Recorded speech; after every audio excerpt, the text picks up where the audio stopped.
Mist slides like a slow shudder across the breakwater at dawn, and the sea exhales a sound like an ancient door easing open. Diver lights pierce the green as if searching for constellations buried under silt. The camera holds on a hand, gloved, careful, moving along a rim of worked metal whose edge catches the light and throws it back like a promise. No one knows how the object first came to rest here beneath the shallows, or why the metal, when tested, does not corrode the way any ordinary bronze should. The enigma deepens as tides and time conspire to keep the full story obscured. Beneath the lens-like disc, cavities trace geometric grids that are not random. They whisper of measurement, of design, of a maker who counted angles the way sailors count stars. If you stood here among the mist and stone, what would you believe? The discovery began with an old fisherman's line in 1937, recorded 1937. He thought at first he'd snagged a ship's porthole, or a decorative plate. When his net brought the piece to the light, the community felt the small, immediate surge that always follows something out of place: excitement, superstition, a quick exchange of stories. Local elders called it the Queen's Eye, a name that would stick because stories favor fitting names. Scientific attention came much later. A small team from a coastal university performed the first acoustic survey in 1999, Acoustic Survey, 1999, followed by a fragile salvage operation in 2003, Salvage Report, 2003. The lens was lifted with care. Its weight surprised technicians even when dampened by sediment. Photogrammetry models later revealed a scale of precision that felt modern, tool marks so fine they suggested mechanical aids or a lost mastery in metallurgy. What does the object look like up close? Imagine a disc roughly the diameter of a small table, its rim beveled with near imperceptible gradations. Concentric bands ripple inward. Between them, channels have been cut with uncanny regularity. The surface is not plain metal but a mosaic of different alloys fused so seamlessly an untrained eye reads it as a single plane. Microstructure analysis, metallographic study, 2018, found traces of cooling rates inconsistent with simple forging, patterns that imply controlled thermal processes and perhaps repeated cycles of reheating and quenching. No one knows who first turned the idea of a lens inward toward the heavens. Some propose it was a navigational instrument for seafarers who read both sea and sky. Others suggest ritual use, an object meant to bridge human sight and cosmic order. Mainstream scholars favor incremental technological explanations, a fusion of bronze working skill and astronomical knowledge transmitted through coastal trade networks. Fringe proposals exist too, speculative claims that it functioned as a star clock or even an optical device capable of concentrating light in ways that would seem advanced for its putative era. These remain speculative. The mainstream rejects untested leaps, but the artifacts refuse to be neatly catalogued. Close your eyes and imagine standing where the lens was found, the sea at your knees, a sky that in clear weather reveals an embarrassingly bright array of stars. How might a community have used such an object beneath such a sky? Would they keep its techniques secret, or would they share them like maps across trading routes? There are practical puzzles layered over the poetic ones. Transport alone poses questions. How would a disc this size, heavy, unwieldy, move from a coastal workshop to the exact spot where currents and tides would bury it? Theories suggest either a coastal ritual site vulnerable to storm surge, or a vessel lost to a sudden catastrophe. The latter fits with acoustic imagery of a hole-like shadow near the find site, Sidescan Sonar Survey, 2002, yet no ship's timbers were recovered, and the sediment shows signs of gradual accumulation rather than a single catastrophic burial. A key detail is the central aperture, a shallow bowl where, according to residue analysis, Residue Scan, 2019, traces of plant oils and an odd crystalline deposit once pooled. The crystal's composition resists simple classification. X-ray diffraction offered peaks that match no single known mineral. Could this have been part of an optical assembly, a medium set within the metallic disc to refract or concentrate light? Or might the deposit be the remnants of offerings, beeswax and resins used in rituals to honor a sky deity?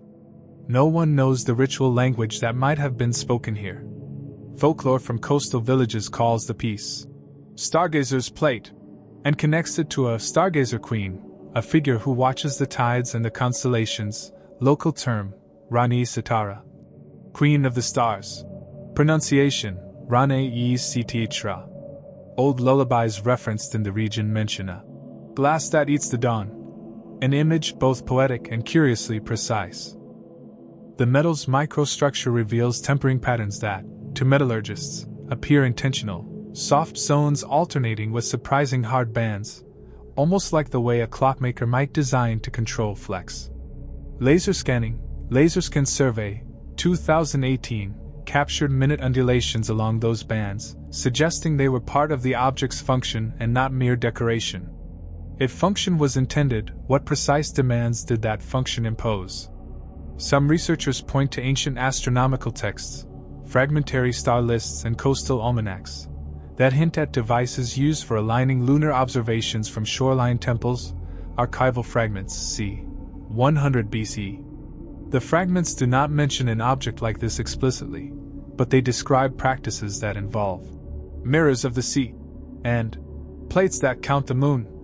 Archival fragments, translation. Is this poetic metaphor or a lost technique, knowledge, encoded in shimmer and metal? No one knows why. If this was an instrument, it was abandoned. Cultural shifts, conquest, or a dramatic environmental change could have rendered it obsolete.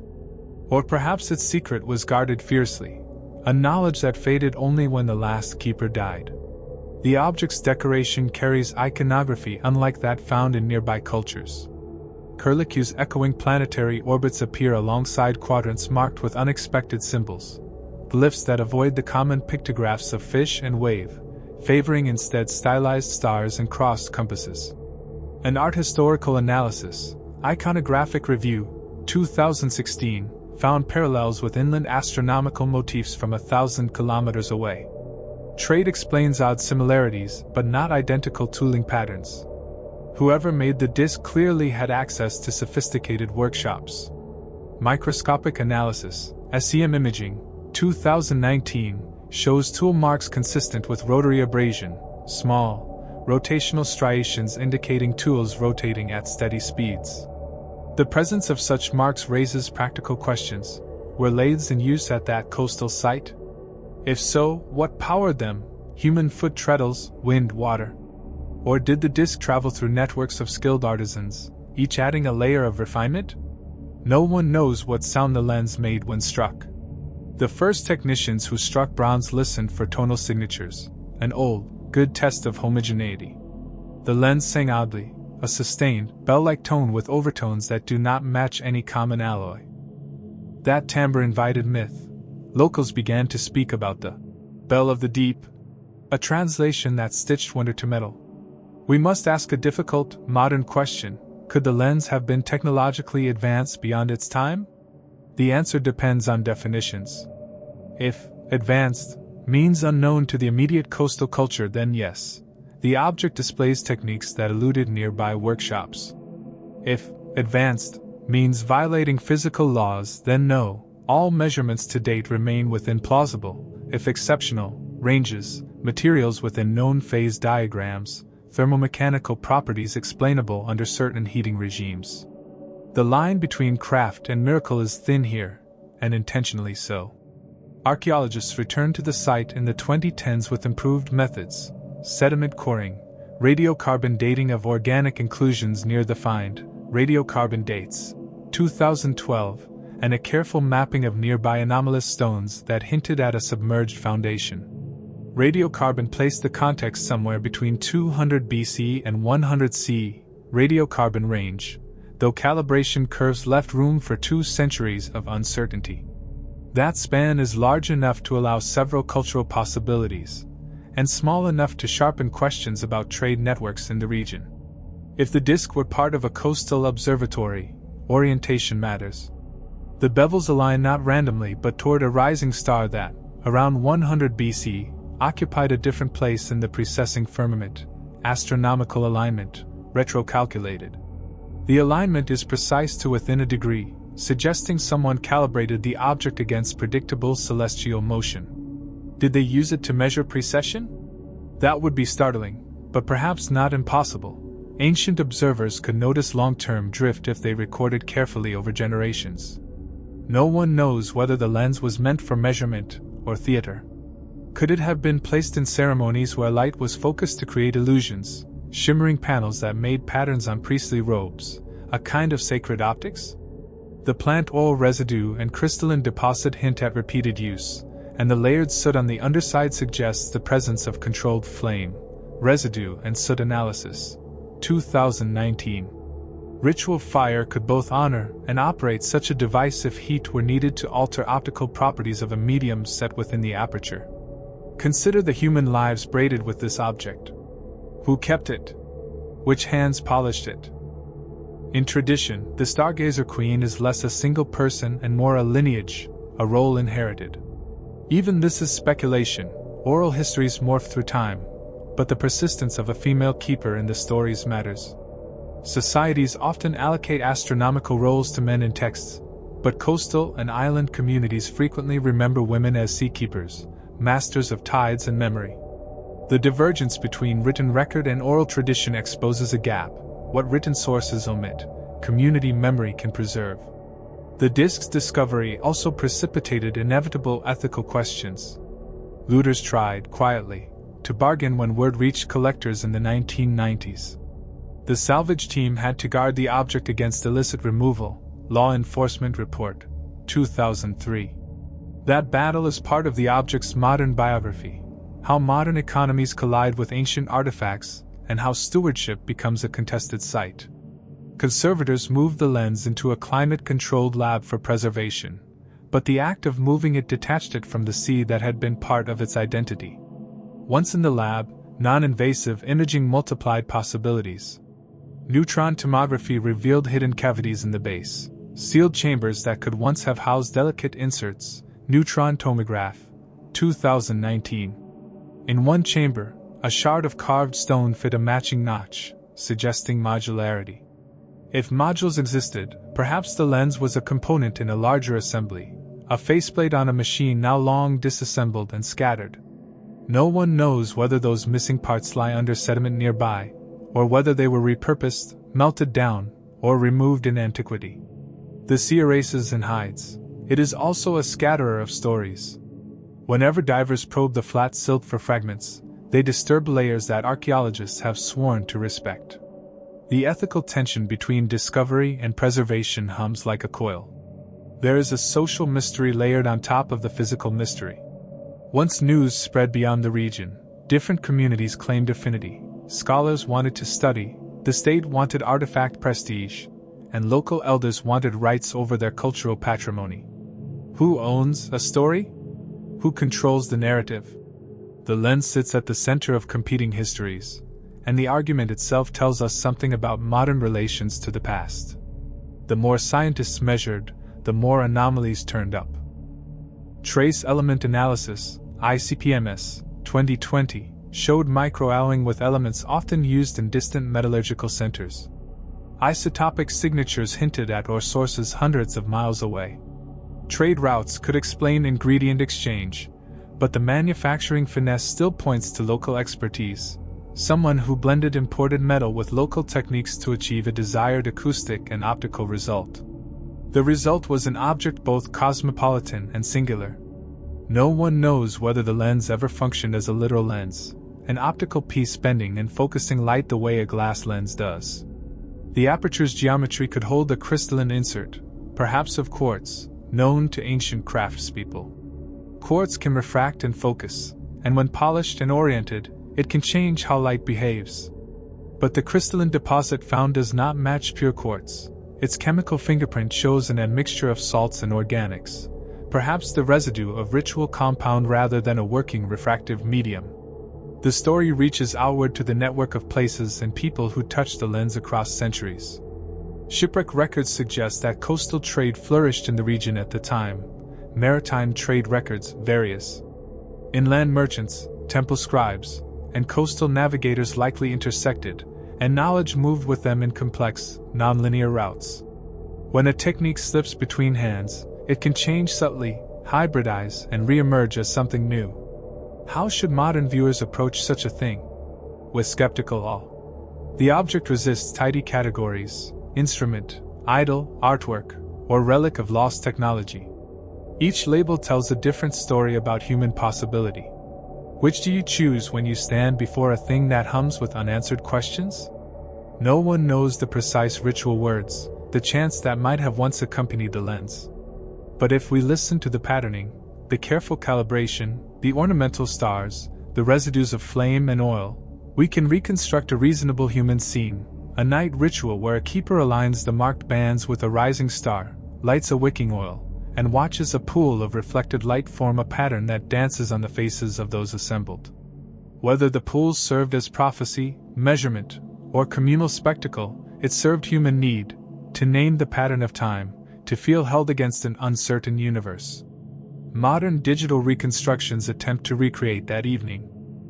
Animations place a reconstructed crystalline insert in the aperture, angle of flame just so, and simulate reflections across the disk. The simulation does not claim fidelity, it offers possibility.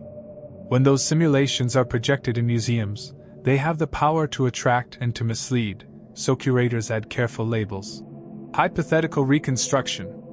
The line between imagination and evidence remains a moral as well as intellectual boundary.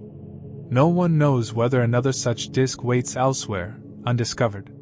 Maritime surveys in 2015 and 2021 extended the search radius, sonar surveys, 2015/2021, turning up scattered fragments and inexplicable geological features. Some fragments match the disk's halo, others do not. The scatter suggests deliberate dispersal, accidents, or the ravages of time. We might ask, why return to this object again and again? Why does it hold us? Perhaps because it is small enough to touch the human imagination and large enough to resist casual explanation. It binds craft and cosmos, earth and sky. In that binding, the lens becomes a mirror for our questions about continuity and change, how knowledge travels, how it is kept or lost, how small technologies can anchor a culture's relationship to the heavens. No one knows what it felt like to be the last keeper who set the disk on a ledge and watched the tide take it. The psychology of abandonment is mercifully opaque. Perhaps the keeper thought the work had been completed, a cycle closed. Or perhaps disaster intervened. We hope for a keeper's ledger or a temple scrap from which to read a note. The archive offers only silence, a gap that makes room for many plausible human dramas. The Stargazer Queen's lens therefore stands at a crossroads of disciplines: metallurgy, archaeoastronomy, folklore, conservation science, and maritime archaeology. Each discipline offers methods: thermoluminescence, radiocarbon, laser scanning, isotopic sourcing, and each yields constraints, possibilities, and new puzzles. Thermoluminescence test, 2017. Isotopic sourcing, 2020. It is in the interplay of these approaches that meaning accrues, like light passing through many panes. If a single image could sum the object's power, it is the keeper's hand lifted over the rim at dusk, aligning a carved notch with the horizon star, the sea breathing beneath. That image captures what analysts and storytellers both want to understand: human attention calibrated to cosmic movement. No one knows how the object will change our sense of the past. Perhaps it will be a footnote, an elegant oddity among many. Perhaps it will alter debates about technological transmission across maritime networks. Either way, it has already altered something more fragile: our humility. It reminds us that human ingenuity often arrives in forms we are not yet ready to recognize. When you gaze at the digital renderings or the preserved disk behind glass, consider the care of those who study it: the conservators who stabilize fragile alloys, the divers who map muddy seabeds, the elders who recall songs with half-remembered lines. The story of the lens is not merely one object but a long, braided human story of maintenance and forgetting. No one knows the final truth. The enigma deepens, and with each new method we ask not only what the object is, but what it meant to those who made it. Which choice do you find most compelling? Which image feels truer, the lens as instrument, as idol, as ornament, or as communal relic? The disk waits in a lab now, wrapped and catalogued, its surfaces scanned in hundreds of exposures. Visitors to exhibitions see a quiet, unassuming object, but the air around it is charged. In conversations with local custodians, curators have begun to include oral histories and exhibit text, acknowledging that the artifact's living context matters. Museum policy changes, 2021. That recognition is, in itself, an act of repair. No one knows whether the other modular components will ever be found. The search continues, in quiet expeditions and in the steady work of archives. The more we look, the more we realize how many kinds of knowledge are required to approach an enigma like this. The mathematician who reads patterns in the banding, the diver who maps sediment layers, the elder who hums a lullaby and recognizes a phrase that resonates with the disk's iconography. Imagine the ritual one last time.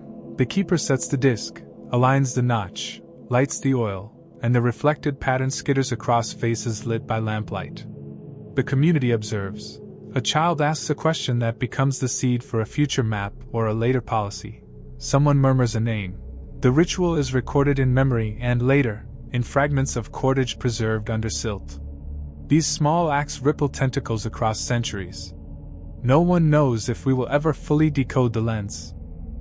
The ambiguity is its gift. It demands curiosity, care, and the continual marriage of scientific rigor with imaginative empathy. We won't close the case. The enigma deepens. A gull cries somewhere beyond the lab windows, a thin, impatient note that feels oddly like a punctuation mark in the long sentence of inquiry. The conservator tilts the disk beneath a soft lamp, and dust motes become galaxies. Each speck seems to orbit the central aperture with a slow, indifferent patience. The lens is quieter now, but it keeps giving up details, small betrayals of process and history that require patience to read. Consider the marks along the rim, a repeating motif of short incisions at fixed angular intervals.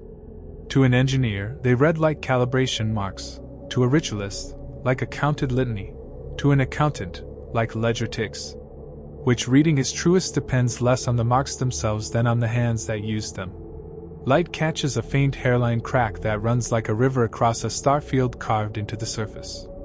The crack is recent in geological terms, perhaps stressed by lifting or by thermal shock at some point in the object's modern life. Conservation Record, 2004. Conservators worry about intervention. They also know that every repair story is itself archaeological evidence of modern choices.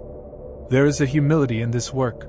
Not every anomaly invites an answer, and not every gap will accept reconstruction. Sometimes the most responsible act is to map absence. A young phonetic analyst once sat with an elder who remembered a phrase associated with the lens.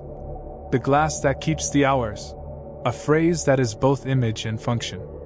The analyst tried to trace the phrase through surviving oral texts. Oral History Interview, 2011. Variants appeared in lullabies, in maritime charm songs, and in a 17th century merchant's ledger that favored figurative language, Archival Ledger, 1609. Language, like metal, migrates and metamorphoses.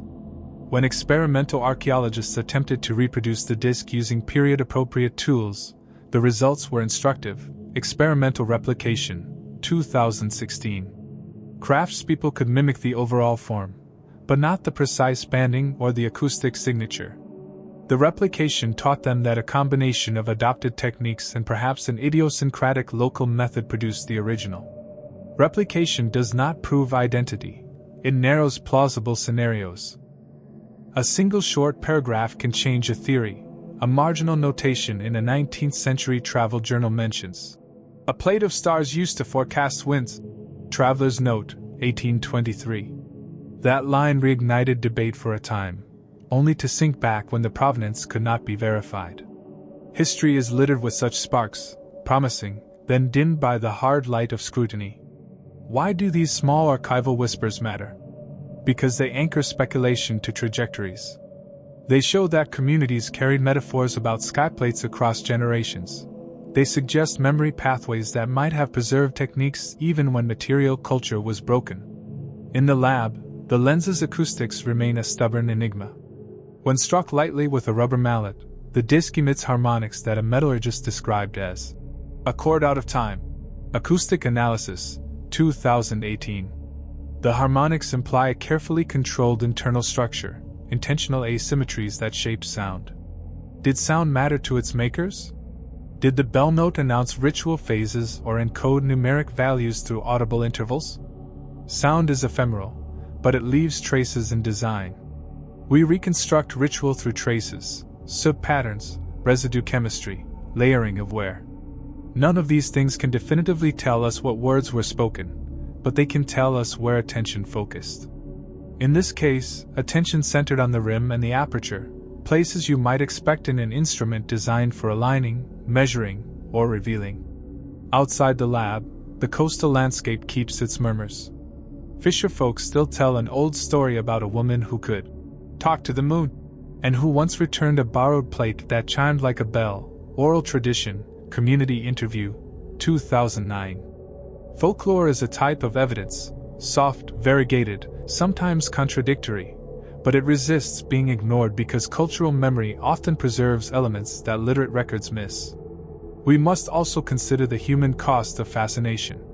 When archaeologists announced that the lens might rewrite aspects of maritime technological exchange, the announcement brought attention, and with attention came pressure, from funding agencies, from national pride, and from the marketplace. That pressure can bend decisions around excavation and display. Funding Report, 2017. Ethical stewardship requires that scientific curiosity not be the only compass guiding action. Who benefits when an artifact goes on display? The local communities, who gain recognition and possibly tourism income, the National Museum, which gains prestige, and the global public, which gains a story. But those benefits rarely distribute evenly. Responsible curatorial practice includes revenue-sharing conversations and collaborative exhibit design. Museum Policy Recommendation, 2021. When those conversations succeed, the artifact ceases to be a trophy and starts to be a shared cultural thread. Small discoveries change careers. A graduate student who focused a thesis on the lens's alloying patterns later became a lead researcher on a multi-site comparative project, PhD thesis, 2015. That trajectory is itself part of the artifact's extended biography. It changes what people study, which grants get funded, and which questions get asked. Academic curiosity is a force multiplier. The artifact's distribution of mystery is not limited to material science. It expands into metaphysics when people begin to ask whether tools of measurement and objects of devotion might have been one and the same. In many cultures, precise measurement belongs to ritual. Accuracy earns authority. The possibility that the lens bridged measurement and meaning invites us to reconsider rigid categories we often impose: instrument versus icon, science versus religion. Those categories are modern conveniences, not universal truths. A short, vivid scene helps: a night on the ruined promontory, rain like fine beads, the keeper pressing a palm to the chilled metal. The keeper breathes and aligns a notch. The crowd waits with bated breath. A child chafes to know if the pattern will repeat the previous year's portent. The keeper's hands tremble with both ritual knowledge and human doubt. This is the human side of calibration, where technical act meets moral weight. We can look at broader patterns to situate the lens. Comparative artifacts across distant coasts sometimes reveal convergent designs: discs with calibrated edges, apertures for inserts, and surface motifs referencing celestial bodies. Comparative Artifacts Study, 2012. Convergence suggests shared functional needs, navigation, timekeeping, ritual alignment, rather than direct derivation. Yet occasional near-identical tool marks imply channels of transmission that might be narrower than the full continent. Tracing those channels is the cartography of curiosity. A rhetorical question: if communities separated by hundreds of kilometers produce similar solutions independently, what does that tell us about human cognition? It suggests constraints, material, environmental, and cognitive, that shape invention. Those constraints produce recurring technological forms because human problems repeat in similar settings: how to measure, how to ritualize, how to make meaning. Field surveys in the decade after the lens's discovery mapped a constellation of related finds: small metallic insets, fragments with similar alloy ratios, and carved stone with matching glyphs. Field Survey Series, 2015 to 2019. Each find is a piece of a larger mosaic. Individually, they could seem like accidents. Together, they suggest a pattern. Yet we must beware patternicity, the human tendency to see order where chance may suffice. In the workshops of reconstruction, this balance is material and moral. Craftspeople comb through archives, reproduce welds, temper alloys, and sometimes create replicas that interest collectors. Replicas, if misrepresented, blur the distinction between past and present. Clear labeling matters. The lure of a finished-looking object can tempt historians to oversell certainty. We must resist that temptation. A quiet micro-CTA slips into the narrative with the rhythm of a tide. Which explanation resonates with you most? The lens as careful instrument, a ritual object, or a hybrid that defies simple naming? Type your thought and weigh a theory against feeling. Archaeogeophysics contributed crucial context. Ground-penetrating radar and side-scan sonar revealed buried structural elements in a shallow lagoon. GPR/Side-Scan reports, 2015. Stone alignments run beneath mudflats, forming linear relationships that align with azimuths of notable stars during certain historical periods. Alignment analysis, 2016. Such alignments are rarely accidental. They suggest intentional landscape design in relation to sky, the hallmark of archaeoastronomical practice. The architecture, where present, is humble rather than imperial. Low stone platforms, weathered alignments, and rubble that gives the impression of domestic ritual rather than monumental spectacle. That domestic scale matters. Often, the most intimate forms of cosmological practice occur at the edges of everyday life, on shorelines, in fishing coves, in temple annexes, places where daily survival and myth-making mingle. One dense paragraph of method, laboratory techniques refined our understanding. Laser confocal microscopy to map microabrasion patterns. Laser confocal study, 2018. ICP-MS for trace element mapping, ICP-MS, 2020. Neutron tomography to image internal voids, neutron tomography, 2019. And photogrammetry to produce high-resolution 3D models for virtual analysis, photogrammetry suite, 2017. Each method constrains hypotheses. Microabrasion tells us about tool speed, elemental maps suggest or sources. Tomography reveals hidden chambers. 3D models allow scholars to test virtual assemblies. The synergy of these methods shifts conjecture toward plausible reconstruction. We return, inevitably, to the question of visibility. What does it mean for an object to be seen? The lens was designed to be seen, and to make others see. It orchestrates attention, by reflecting light, by emitting sound, by aligning charts of stars to human ritual. The visible is performative in this case. It enacts authority. Whoever controlled the lens controlled the form of truth, a calibrated reading of sky and sea.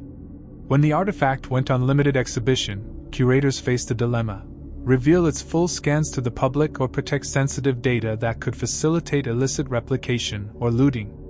They chose transparency with conditions: high-resolution models available to accredited researchers, lower-resolution images for the public, data access policy, 2022. The compromise acknowledges both the public's right to knowledge and the imperative of preservation. An evocative image returns: the child at the ritual edge, the keeper's lined hand, the bell tone ringing across water. That tonal echo seems to travel through time, converting curiosity into memory. The memory then mutates, enters song, enters ledger, enters scholarly footnote. Memory is a chain of custody for human meaning. We cannot ignore the seductive pull of speculative frameworks. Could the lens have functioned as an astronomical proxy, an instrument to approximate time by aligning reflected patterns of starlight? It is tempting, and simulations suggest it's possible within margins. Optical simulation, 2019. But temptation does not equal proof. Responsible narrative keeps possibility and probability in conversation, not in forced marriage. Which brings us to the ethics of narrative. Storytellers should be clear when they embellish for drama, and cautious when they translate gaps into certainties. The artifact's story thrives on the tension between evidence and imagination. That tension is productive when acknowledged, dangerous when hidden. A short, bright paragraph: the lens has become a mirror not for the past alone but for us. In trying to read it, we reveal our own preferences. Do we want ancient peoples to be sophisticated engineers, mystical priests, or both? Our answers say as much about our present as about their past. Another question for the viewer: if you could ask the last keeper one question, what would it be? Leave your question in the comments and imagine the voice that answers. The ongoing excavation work continues to accumulate material culture around the site: ceramic shards with star motifs, bone tools with polishing wear, and charcoal fragments suitable for dating. Excavation Catalog, 2016 to 2021. Each datum tightens the chronological frame, though not enough to eliminate interpretive plurality. The past resists being hemmed into a single narrative. In these paragraphs, the lens remains luminous and elusive, a node in a network of human acts: making, worshipping, measuring, forgetting. The story proceeds in loops. We investigate, interpret, interact, and then step back, humbled by the object's capacity to register both skill and mystery. No final claim wraps the artifact in closure. The disc sits in its case, visitors circulate, scholars publish cautious articles, and the sea continues its patient erosions. Some questions narrow, new ones emerge. The enigma deepens, as it always does when human hands and cosmic patterns meet. The tide keeps time with a patience older than calendar makers. It pulls, recedes, and pulls again, as if rehearsing a gesture the sea refused to forget. A diver surfaces, coughing salt and laughing softly, the sound small and human against the motion of water and metal. In the weeks after the salvage, field crews moved like a slow constellation across the shoreline: geologists, folklorists, conservators, each carrying tools that promise clarity and deliver questions. They wrapped the lens in inert paper, photographed every angle, and argued in hushed tones about which thread to follow first: the alloy signature, the iconography, or the possibility that it was part of a larger machine now scattered like puzzle pieces. The conservator who first unwrapped the object described the moment as if reading a personal letter. She found traces of seaweed compressed into a seam, a cluster of tiny mollusk imprints that matched species still living in the lagoon. Those biological signatures served as a timestamp. The sea had kept the disc close, not flung it away. The object had been at rest in a sheltered corner of the bay, where currents whispered secrets, and kept prying hands at bay, until modern curiosity found it. A key figure in the research was an archaeoacoustician who suggested listening to the object in simulated environments. In a soundproof lab, they played back the disc's bell tone in settings recreated from sediment cores, coves, shallow reefs, stone platforms, and the sound behaved differently depending on configuration. In one arrangement, the tone carried like a call across water. In another, it became a low hum that filled a small chamber and seemed designed to impose focus. Sound shapes attention. That might have been the point. Which brings us, briefly, to the people who once used such devices. Ritual specialists, keepers of water, of tides, of time, often occupied liminal social roles. They were sometimes artisans, sometimes priests, and sometimes practical problem solvers who read weather like market traders read price lists. The lens's hybrid nature fits such a role, part tool, part talisman. The keeper who polished its rim likely performed both practical calibrations and ceremonial acts. The two are not mutually exclusive. A child's hand traces a carved star and then jerks back, as if touching a wound. The artifact preserves human touch in subtle marks: micro-polish where fingers rested, faint oil smears where hands gripped. These traces tell us about habit and reverence. In cultures where technology is ritualized, the act of measurement is itself a sacred act. The lens may have been a device whose function depended upon ritualized repetition, its operation bound community and cosmos through the repetition of gestures. When the team published preliminary results, articles quickly multiplied, some careful, some breathless. Public fascination grew, and with it a storm of competing narratives. Was the lens proof of a lost advanced technology? A misunderstood navigational instrument? A crafted object of devotional optics? Each narrative revealed as much about contemporary appetites for wonder as it did about ancient makers. We must remember, storytelling often precedes evidence, and the hunger for a neat, headline-worthy story can twist careful nuance. There was a scandal, small but instructive. An early press release overstated isotopic results, implying an exotic or source without acknowledging contamination risks. Peer review led to a retraction and a publication correction, 2019. The episode taught the team humility. Data must be read conservatively, especially when headlines hungry for mystery will run faster than footnotes. A phone buzzes in the conservator's bag, a message from an elder asking that images be respectful. That message initiates a set of meetings, and suddenly the research space expands to include not only labs but living rooms and fishing docks. Community stakeholders want context, not curiosity. They ask for historical framing that honors their narratives. Archaeology, in that moment, becomes not merely the extraction of data but the negotiation of memory. The lens acquires, therefore, a new chapter in its biography, the chapter where modern caretakers learn to listen. Technical work continued.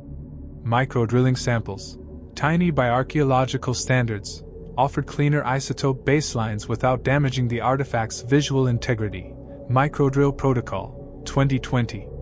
Carbonized residues from associated hearths yielded dates that cluster tightly around a period 50 years wide, an era of significant coastal reorganization in the region. Those dates allowed researchers to anchor some speculative narratives and to discard others. Gradually, a picture emerged of a modest coastal polity engaged in far-flung trade and sophisticated craft practices. But data seldom resolves drama. Questions of manufacture persisted. How did the artisans achieve the alternating hard and soft bands? Some experimental work suggested differential cooling regimes and controlled alloy additions. Craftspeople must have known the properties of their metals intimately. How they sing, how they cool, how they fail. That knowledge is rarely written. It lives in apprenticeship and habit.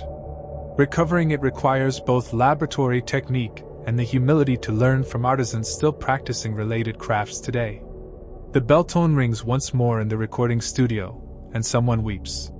The recording becomes a ritual of its own in the lab, played before meetings, a reminder that the object is not merely data but an artifact of human feeling. Those who hear it report visceral reactions, nostalgia, a sense of continuity, an ache for a past that does not exist precisely as imagined. The sound functions, in the modern lab, as an emotional anchor linking disparate disciplines, acoustics, metallurgy, folklore, into a shared purpose. Fieldwork expanded outward. Remote sensing teams charted lines of stones and shallow platforms that formed alignments, not grand avenues but modest causeways and viewing terraces that suggested repeated congregation points facing specific celestial risings. The landscape, in other words, was a ritual theater composed in clever economy rather than monumental arrogance. People constructed settings that permitted regular observation and shared experience. They did not need pyramids to read the sky. Rhetorical pause. If your village had a plate that chimed at dusk and marked the seasons, what festivals would grow around it? Who would be invited, and who would be excluded? The answer matters because it shapes the social significance of technology. Objects that structure public ritual also structure power. Who speaks? Who keeps time? Who decides when a season is propitious? The lens may thus have been a tool of social cohesion and social ordering. Measuring time and dictating ritual timetables are intimate forms of authority. In conversation with elders, researchers found an image repeated in different guises, a cyclical feast tied to the first visible star of a certain season. The feast included offerings of fish and small crafted tokens, some of which matched the iconography found on pottery sherds near the site.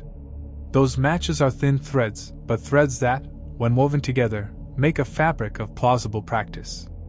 A child asks whether the lens could make someone immortal.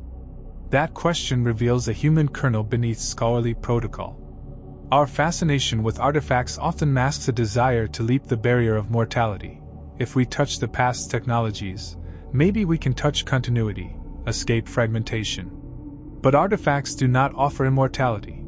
They offer continuity if we are willing to steward stories across generations responsibly. The research team experimented with a public community display that toured nearby towns. Instead of a static case, they installed a low-resolution replica that visitors could touch while listening to the bell tone through a subtle vibration underfoot. The reaction was immediate. Hands traced the grooves, elders corrected pronunciations, and children made up new uses. The exhibit succeeded not by fixing meaning but by making conversation. It transformed the lens into a living prompt. A dense paragraph on method and consequence, photogrammetry allowed the team to produce manipulable 3D models accessible to scholars worldwide. Photogrammetry Repository, 2021. These models facilitated virtual experiments, testing insert geometries, simulating light at different angles, and modeling acoustic behavior within reconstructed environments. Importantly, the digital models democratized access while protecting the physical object from excessive handling. The balance between open science and preservation is delicate. The team's strategy shows how technology can widen participation without inviting harm. There were, of course, skeptics. Some argued that too much emphasis on ritual obscured the disk's potential technical sophistication. Others feared that overprivileging technical explanation stripped the object of cultural meaning. The healthy response is to keep multiple models in conversation. The lens resists unilateral definitions. It benefits from pluralistic interpretation grounded in data. Dawn again, and the horizon blanches like a new page. In one bright moment of collaboration, a potter who had never before worked with metal observed that the disk's banding resembled kiln-walled patterns produced by repetitive glazing techniques. Her intuition led to an experiment combining ceramics and metalwork, an interdisciplinary peeling back of assumed boundaries. The experiment did not replicate the lens exactly, but it yielded plausible processual pathways that had been missed by specialists operating within disciplinary silos. We close this segment with a modest, human scene, a late-night meeting in a small community center, where researchers and locals share tea and the conservator plays the recording of the lens's tone. An elder sings a fragmentary lullaby in a throat-singing cadence, and a graduate student, usually cautious, begins to transcribe with surprising speed. In that room, knowledge circulates like warm air. The object's authority is redistributed. The sea keeps its tide, but people keep memory, and in their exchange the lens becomes not only evidence but a bridge. If you could be in that room, what would you ask the elder? What fragment of song would you want preserved for a future that will judge our stewardship? A gale once overturned a small skiff not far from the promontory, and the witnesses who hauled the drenched fishermen ashore later swore that they heard a faint bell beneath the surf, a memory that fed rumor for a generation. Oral testimony, 1942. Such rumors are not evidence, but they shape the questions people bring to the lab. They direct ears toward possibilities that instruments alone might overlook. In the decade after salvage, scholars assembled a mosaic of methods to interrogate the lens: thermoluminescence on nearby ceramics, thermoluminescence, 2017, radiocarbon on associated charcoal, radiocarbon, 2016, laser scanning for microtopography, laser scan survey, 2018, and isotopic sourcing for metal provenance, ICP-MS/isotope mapping, 2020. Each technique narrowed the field of plausible histories even as new anomalies emerged. The methodological chorus, voices from labs, field teams, and community elders, produced a multidimensional portrait that resisted flat explanation.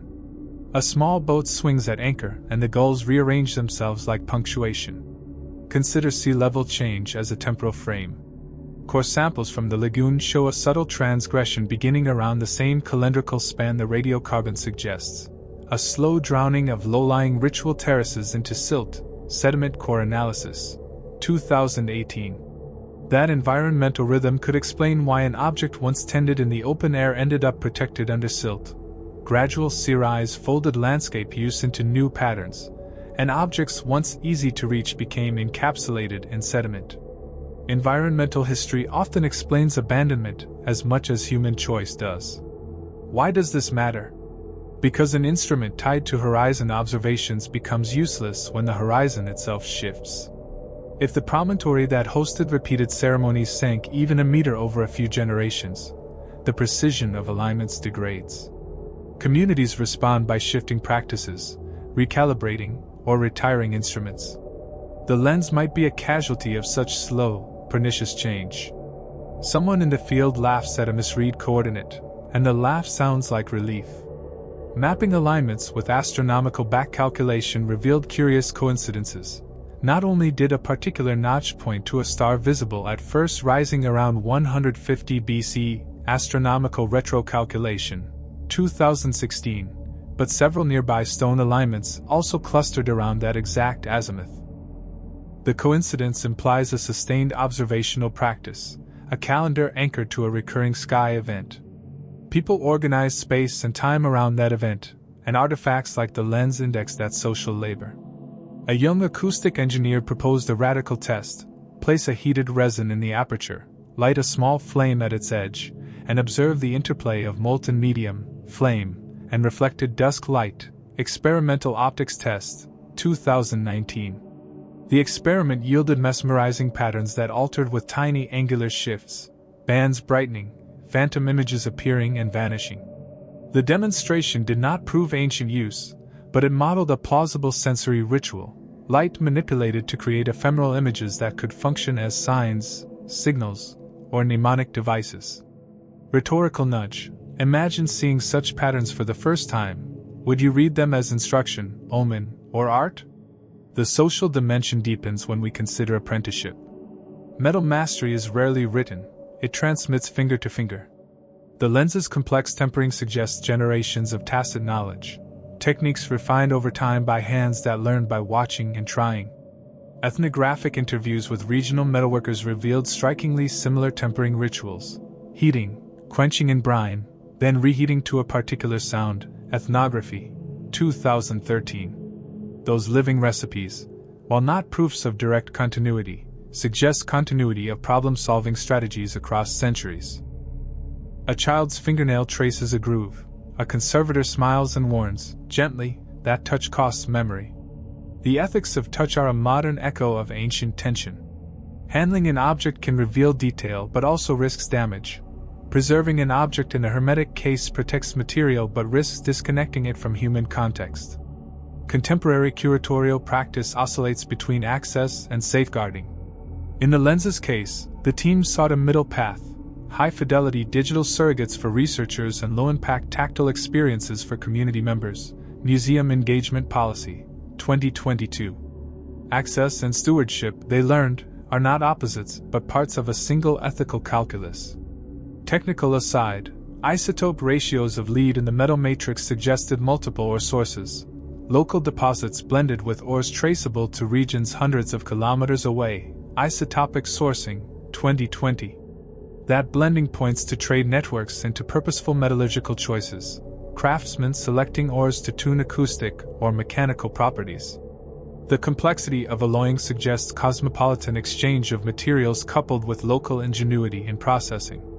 A late-night email arrives from a remote scholar with a theory so elegant it stings the eyes. Theories proliferate because artifacts like the lens are porous to imagination. One provocative hypothesis framed the disk as a communal chronometer, a public, visible device that synchronized fishing schedules, market days, and ritual nights. Social chronometry theory, 2018. If the lens helped coordinate social activities across coastal hamlets, its social role would be profound, a shared timekeeper knitting dispersed people into common rhythms. Evidence for such synchronization appears in correlated ceramic styles across sites and in shared star lore recorded in oral fragments. Ceramic Distribution Study, 2019. Oral Fragments, 2011. Still, skeptics point out the fragility of synchrony. Calendars are social constructs sustained by institutions. A single object rarely governs a network alone. It works alongside scribes, clerics, and traders who enforce schedules. The lens, then, might have been one node in a distributed system of timekeeping, useful, visible, symbolically authoritative, but insufficient alone to structure all civic life. A short paragraph of tenderness, an elder folds a treasure map of memory, the names of keepers, the sound of wind in certain reeds, and offers it to scholarship with cautious pride. That gift reframes the research. Artifacts are not only objects for analysis, they are catalysts for community memory work. When scholars engage respectfully, they learn that knowledge is bidirectional. Elders gain documentation and sometimes return, while scholars gain depth and nuance. Co-production of knowledge becomes a methodological aim rather than an optional courtesy. Community Co-Production Protocol, 2021. Another technical turn, photogrammetric models allowed virtual assembly of hypothesized components. By rotating a fitted crystalline insert within a 3D simulation and simulating daylight across seasonal sun paths, researchers could test whether certain configurations produced repeatable visual phenomena. Photogrammetry simulation, 2019. Some configurations did, lending plausibility to the notion that the lens was part of an apparatus designed to mobilize light as a predictable communicative element. A graduate student dreams of patterns and wakes with the first outline of a paper. The academic labor inspired by the lens combines slow archival work with quick bursts of imagination. Papers accumulate, cautious descriptive studies, speculative essays laying out possible ritual taxonomies, and interdisciplinary syntheses that, when done well, map material analysis onto social practice. The intellectual ecosystem around the lens is a microcosm of contemporary archaeology, data-rich, debate-hungry, and ethically aware. A question to the viewer: which of the proposed functions feels most human to you? Timekeeping, ritual spectacle, navigational aid, or communal art? Vote in the comments and say why. The debate over provenance also touches law and repatriation. National authorities and international bodies weighed in, raising questions of custodial rights. Heritage Law Consultations, 2019. UNESCO Frameworks about Cultural Property, UNESCO Policy Guidance, 2014, guided discussions, emphasizing community partnership and protection against illicit trafficking. The lens thus enters not only academic debate but juridical negotiation, an object whose modern biography is shaped by law as much as by science. A late winter storm rearranges the sandbars, revealing a slab that glints like a clue. In one such reveal, an exposed stone platform with carved notches matched the angular schema on the lens's rim. The match tightened the argument for in situ ritual usage. Field exposure match, 2020. Archaeologists documented the slab with photogrammetry and protected it, resisting the temptation to remove it without community consent. Preservation sometimes demands patience. Intervention without consensus risks cultural harm. Throughout these investigations, the narrative remained careful, always to mark uncertainty, always to label speculation.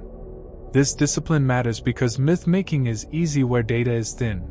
The job of the scholar is to cherish wonder but not to conflate it with proof. A candle guttering in a temporary tent, a hasty sketch pinned to canvas. The sketch, later digitized, became the basis of an exhibit graphic showing how the lens might sit within a modest temple terrace. The graphic is explicitly hypothetical, labeled as such, but it functions pedagogically, helping audiences visualize possibilities without claiming closure. Good storytelling clarifies the boundary between what is known and what is conjectured. As the field matured, interdisciplinary workshops convened. Astronomers, metallurgists, folklorists, conservators, and community elders in one room. Workshop Summary, 2021. Those meetings shifted the project's tenor, less triumphalist discovery talk, more careful weaving of multiple voices. The lens's story thus became an exercise in collective humility. Each discipline contributed partial truths toward a larger, still incomplete narrative. A closing, human line for this segment. A young woman from the coastal village trains to be a conservator, specializing in salt-damaged alloys. She returns part of her stipend to community education programs and arranges school visits to the exhibit. In that circulation, science taught locally, heritage stewarded by locals, the lens becomes a pedagogy as well as an object. What question would you ask if you could sit in that workshop with the elders and the scientists? Ask it in the comments, and let the conversation be part of the artifact's living story. A gull circles low over the broken stone, then disappears beyond the headland as if swallowed by the same mystery that swallowed the disk centuries ago. Some nights the conservators leave a window ajar so the lab fills with sea air. The smell keeps the work honest, reminding them that the lens was forged and forgotten in a world of salt and weather. The lab's sterile lights flatten the object's surface into clinical planes, but outside, light bends differently, on tide, on ritual night, and that other light is part of the object's meaning. Hands matter. The fingerprint-like smears on the rim are not accidents.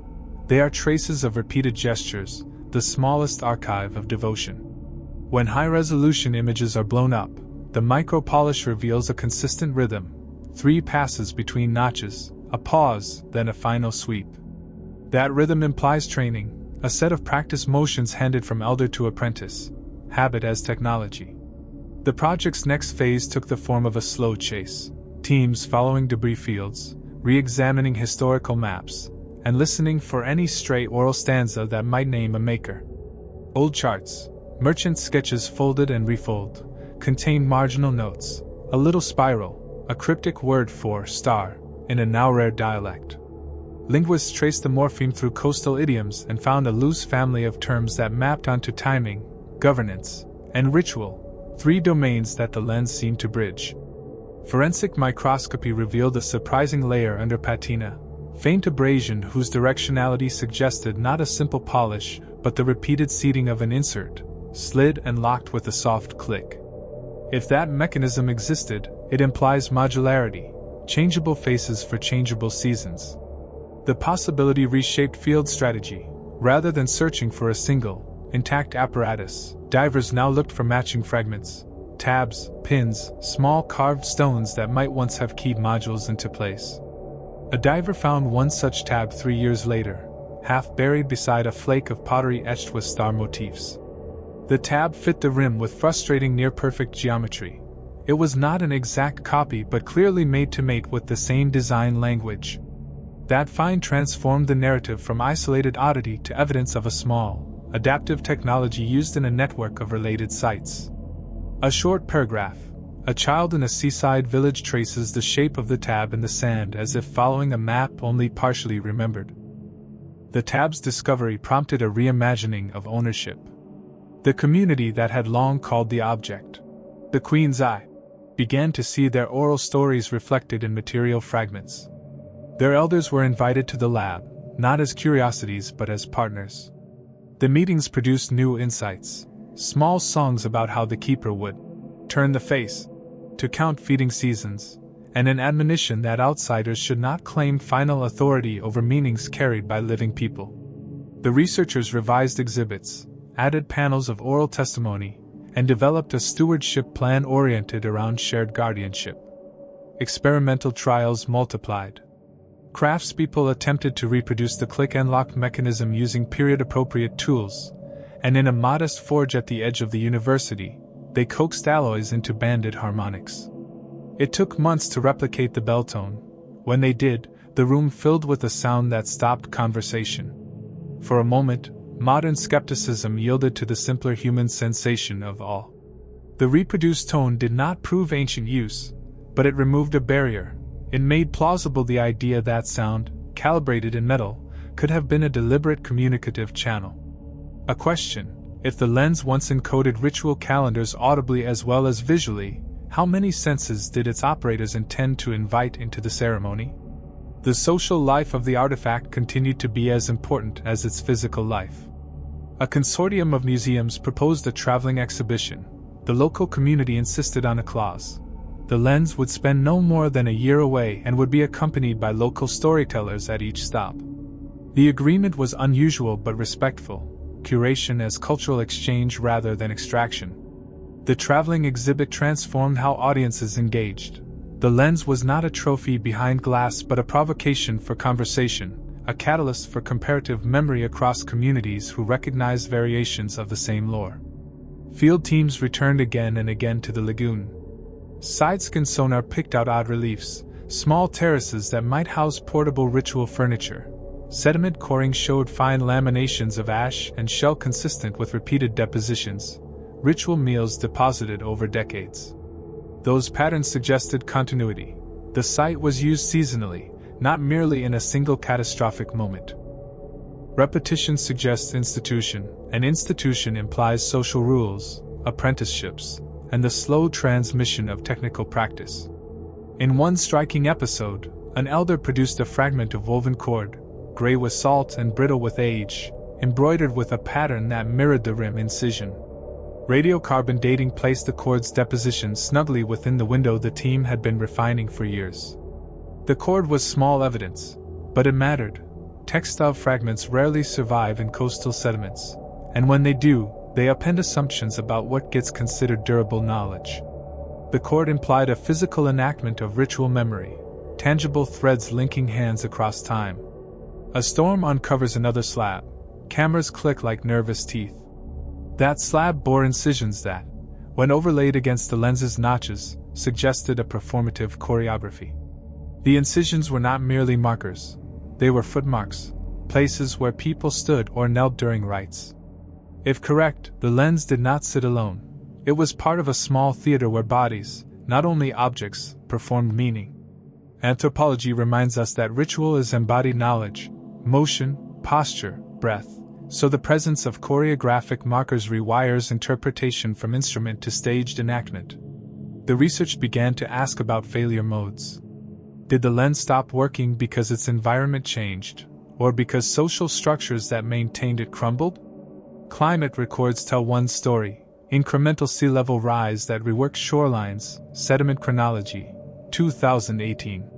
Political history suggests another: shifts in trade routes and the rise of rival polities that reorganized coastal economies. Both forces likely intersected. Human systems are rarely vulnerable to a single cause. Another experiment tested durability. Repeated cycles of heating and cooling on replica inserts produced micro cracks after many cycles.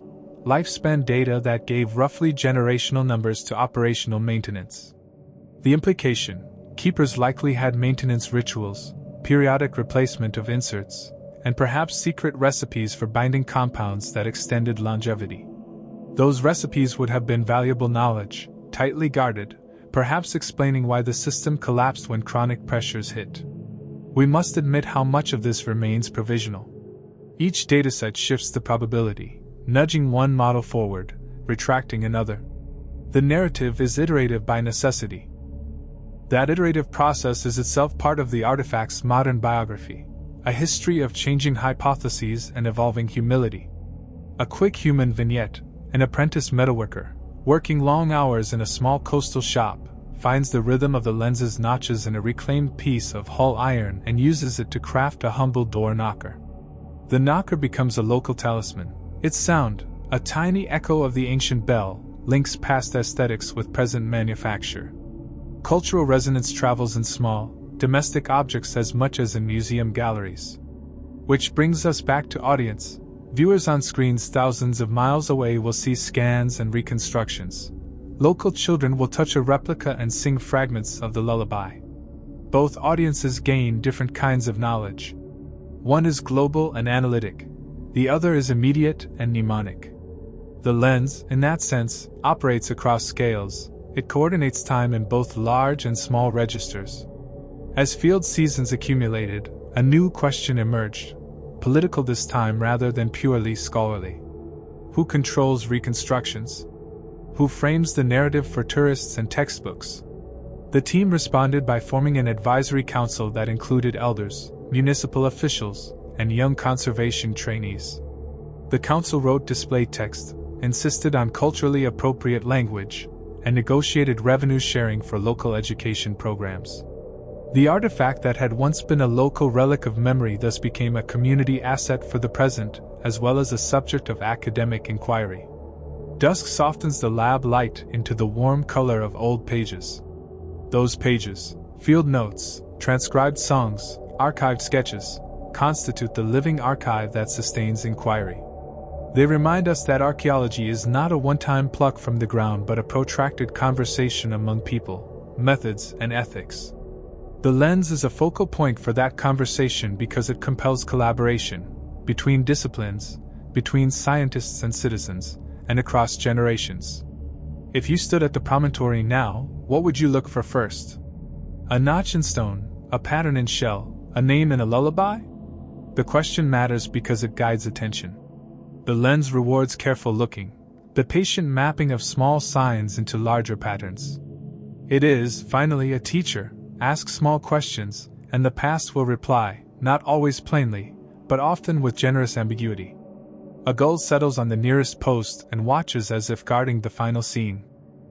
The search that had stretched for decades narrowed, unexpectedly, to a single old chest in a coastal household, a chest whose lid a woman had kept closed since her grandmother's funeral. Inside, wrapped in oilcloth and cedar, lay a small carved plate no larger than a palm, a missing module, its tabs worn by a lifetime of fitting and unfitting.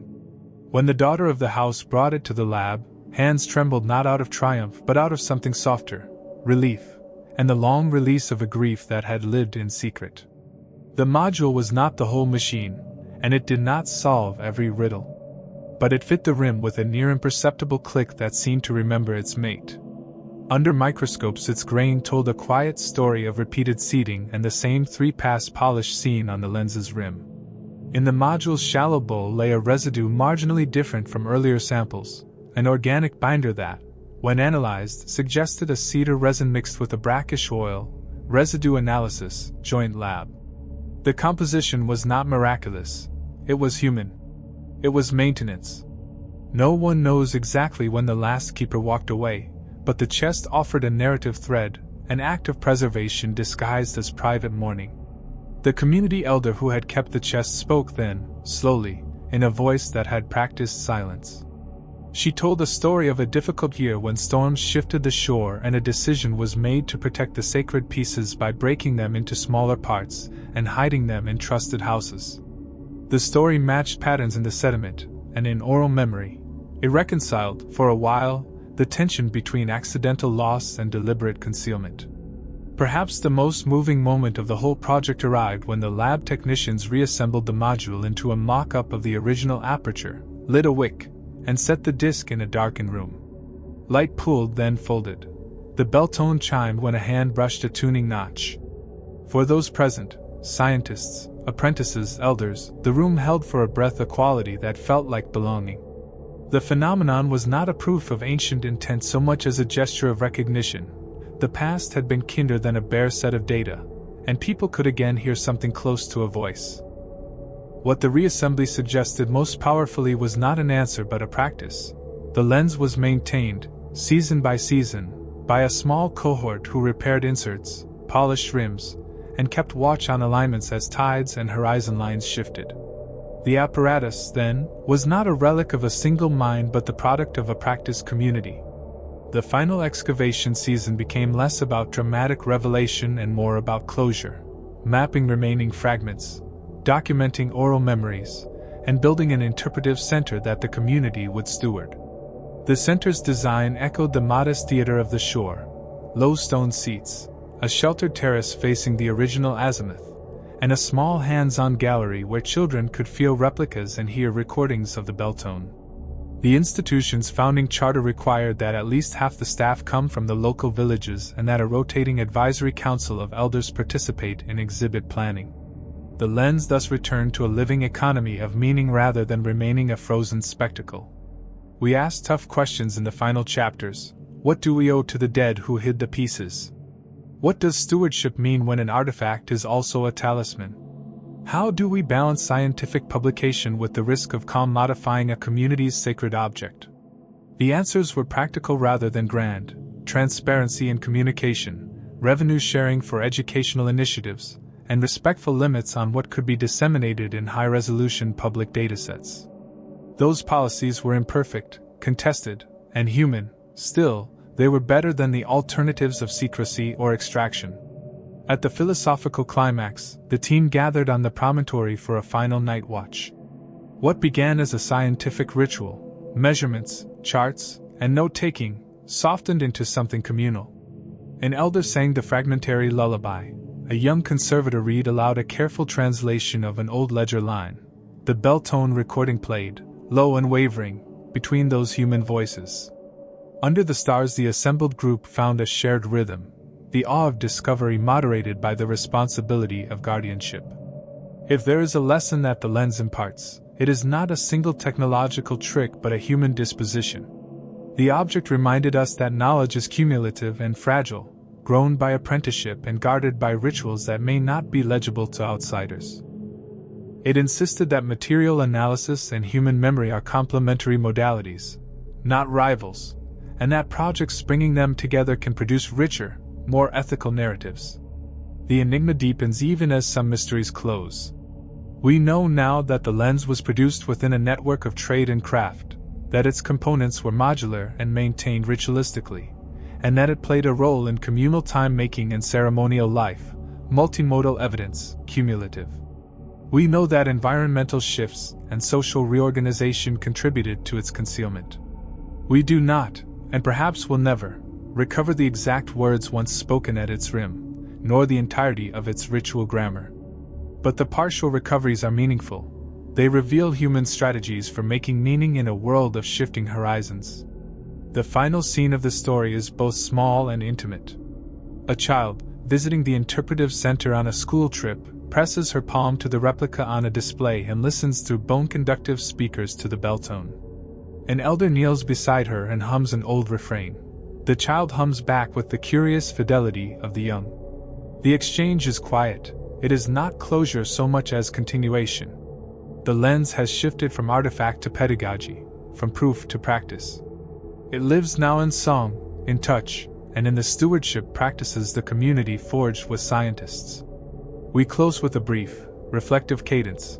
Artifacts do not simply answer questions, they shape them. The lens taught this lesson again and again, through science that constrained myth, through myth that guided inquiry, and through community that grounded both. In the end, the most human truth is that mysteries invite companionship, of disciplines, of generations, and of the living and the dead whose hands shaped the world. The enigma deepens, and the work of listening continues.